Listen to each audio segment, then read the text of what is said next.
પણ એને ગલત જ કર્યું છે એ તું કઈ રીતે કહી આવી? તું લાઈ મીડિયાની સામે તારા વિધા ભાભીને, બરાબર? એમ મારું કહેવાનું છે. અને તું એમ કહેશ ખજૂરભાઈ 43 વર્ષના, તો 43 વર્ષના અંદર તું જ કહેશ ને એને 2 મેરેજ કર્યા. તું તો 1 મેરેજ કરીને તો બતાય બેટા. મીનાબેન ચાવડાનો વિડીયો તમે જોઈ લો ને મિત્રો. મીનાબેન ચાવડા એવું કહે છે મિત્રો, મને મોઢું નથી બતાવી રહ્યા પણ એને સોશિયલ મીડિયામાં એનો આ વિડીયો વાયરલ થતો તો મેં કીધું લાવો તમારી સાથે શેર કરું. તો મીનાબેન ચાવડા મિત્રો તેમનું નામ છે અને તેઓ એવું કહી રહ્યા છે કે ખજૂરભાઈ વિશે તમે ગમે એમ બોલો, કીર્તિ પટેલને કે ખજૂરભાઈને કાંઈ ફેર પડવાનો નથી અને પડશે પણ નહીં. અને મિત્રો બધા લોકો ખજૂરભાઈને ભગવાન માને છે અને મારા ઘણા બધા મિત્રો વિડીયો વાયરલ થઈ રહ્યા છે. ફેસબુકમાં 5-5 લાખ સુધી મારા વિડીયોના વ્યૂઝ છે. તો બધા લોકો ત્યાં એવું કહી રહ્યા છે કે ખજૂરભાઈ ભગવાન છે અને ભગવાન રહેશે અને રહેવાના છે ગરીબોના, કારણ કે ખજૂરભાઈ સારા કામ કરી રહ્યા છે મિત્રો. અને કીર્તિ પટેલને કે તું એવા એકાદ જ મકાન કરી બતાવી કે તને ખબર પડે કે બધું આ કેમ થાય છે અને બધા લોકો ગરીબોને દાન કેમ કરે છે મિત્રો. ઘણા બધા એવા વિડીયો વાયરલ થઈ રહ્યા છે. એમાં આ જે મિનીબેન ચાવડા છે તેનો વિડીયો એક વાયરલ થયો છે મિત્રો.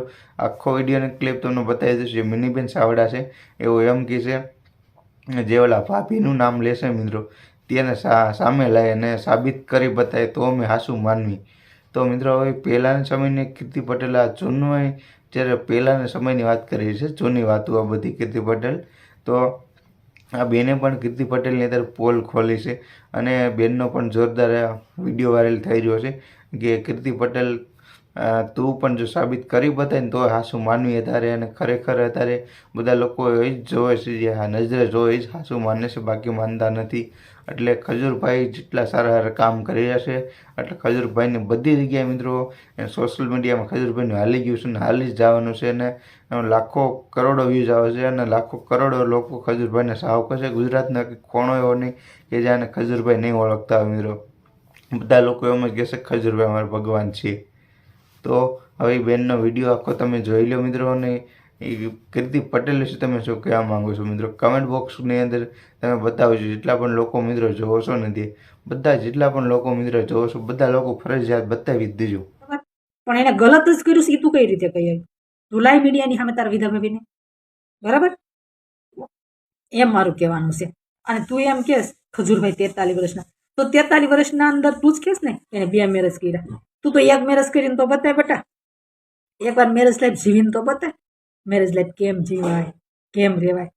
તું છોકરી છો ને, એકવાર મેરેજ લાઈફ એક મુહૂર્ત તો લે છે તારે કોણમાં તૈયાર હોય. તું તો રોજ નહીં નવા કેટલાની હારી ફરેશ, બરાબર? ભલે બધા તારા દોસ્તારો હશે કે તારા બોયફ્રેન્ડ હોય, જે હોય એ તારો ઇસ્યુ છે, અમારો ઇસ્યુ નથી. પણ એમાંથી એક મુહૂર્ત તો લઈ આવી તું કે જે તારે પણમાં તૈયાર હોય. તારી ઉંમર કેટલી થઈ તો તું મને કે ખજૂરભાઈની ઉંમર બતાવે ડોહો છો તો તું ડોહી થવાની તૈયારીમાં જ છો.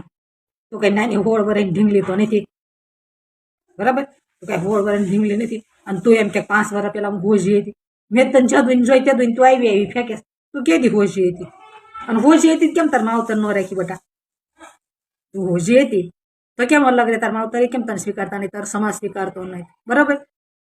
અને તું અત્યારે ખજૂરભાઈનું કાપવા બેઠી, બરાબર? એટલે મારું કહેવાનું એમ થાય કે આપણે કોઈનું સારું ન બોલી શકતા હોય ને તો ખોટું ન બોલે. હું બોલ્યા હોય ને તો સાબિત કરીને બતાવે. હું તને ચેલેન્જ આપું છું કે તારી વાત માનવી, બધા માને, બરાબર?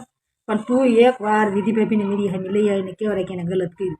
બાકી દુનિયામાં કોઈ એવો ન માને કે કોઈ ગાંડું ન થઈ ગયું હોય કે આવી હારી પત્ની હોય, બરાબર, નોકરી કરતી હોય.